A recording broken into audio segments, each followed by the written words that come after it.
ik heb me laten vertellen dat ze in deze voorstelling op zoek gaat naar, eigenlijk deze voorstelling een poging is om natuurkrachten weer te geven in dans, maar dan in de lichamen van haar dansers.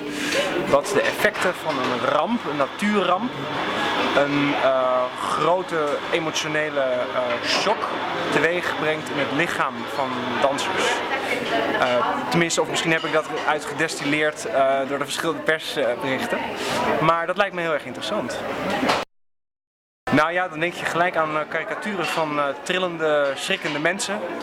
Of mensen die bevriezen van angst en dan op de grond vallen of zo. Dus je hebt gelijk allerlei vrees. Eigenlijk een beetje de clichés van schrik, verbijstering, verslagenheid. Een beetje cartoonachtig. Ik krijg een soort cartoonachtige associaties erbij. Dus ik hoop dat deze voorstelling wat subtieler gaat worden dan wat ik me nu bij voorstel.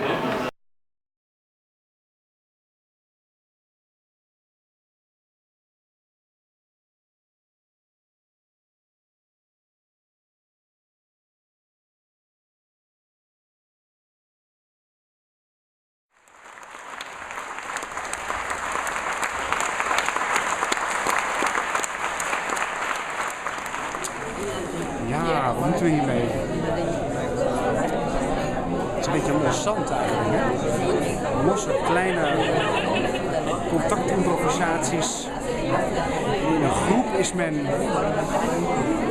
een groep is men agressief en of verschreeuwt met elkaar. Zijn ze daadkrachtig en alleen zijn ze bang. Is dat wat we mee moeten nemen? Dus dat de groep veilig is en het individu stelt niet zoveel voor. Het kan. Maar het zag er gewoon niet uit. Het zag er gewoon niet uit. Dus ja. How did you come up with this theme? Actually, the process of this piece was a bit different from other works of mine because it was initiated and started by my partner, who Itzig Julie, who is usually the dramaturg and comes in at later points in the piece. And he created a series of questionnaires with the dancers in which they asked themselves and each other very various ways of challenging and questioning who they are.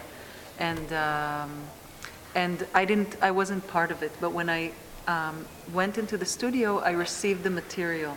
And so the theme came out of what I saw.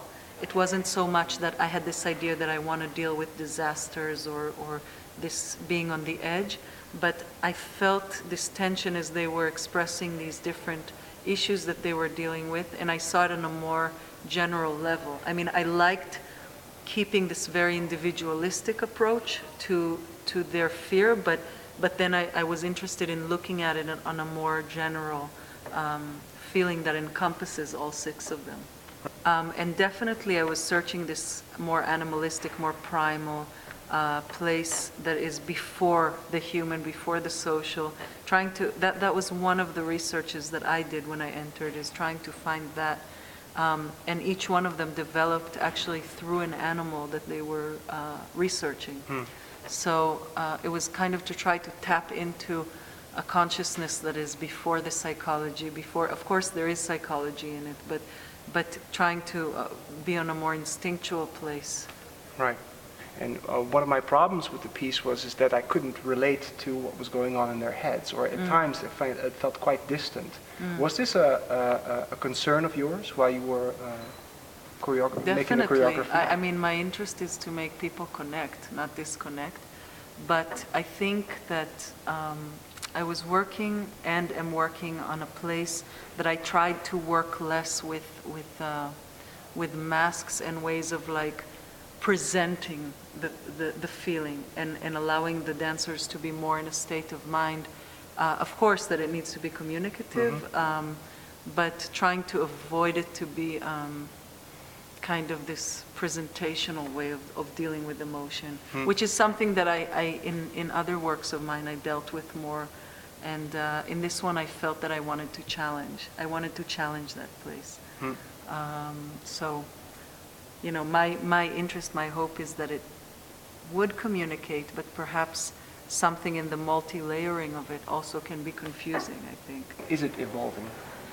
It's evolving for sure. I mean, already this space is a different space for us than usual because we perform it in a... It's quite large, actually. We usually perform it in a larger space. Oh, really? Yeah. And a proscenium so that you... so that the entrances and exits, I mean, it's less of a claustrophobic room, and it's more of a space that feels, or should feel, never-ending, or this kind of less about this is a concrete place. So, for example, here I felt that it was more about them being in this room and experiencing what they're experiencing in front of an audience. But I feel like it's evolving because in this work, and I'm saying in relationship to my other work, it's less narrative, for example, than my other work. It's less character-based. It is a more abstract work, so it's still finding its nuances and shifts, and like you're saying, how does it go to an extreme and go back, and how this play is still something that I'm working with, you know, and I'm still trying to fine-tune it and discover it in performance. Well, thank you so much. You're welcome.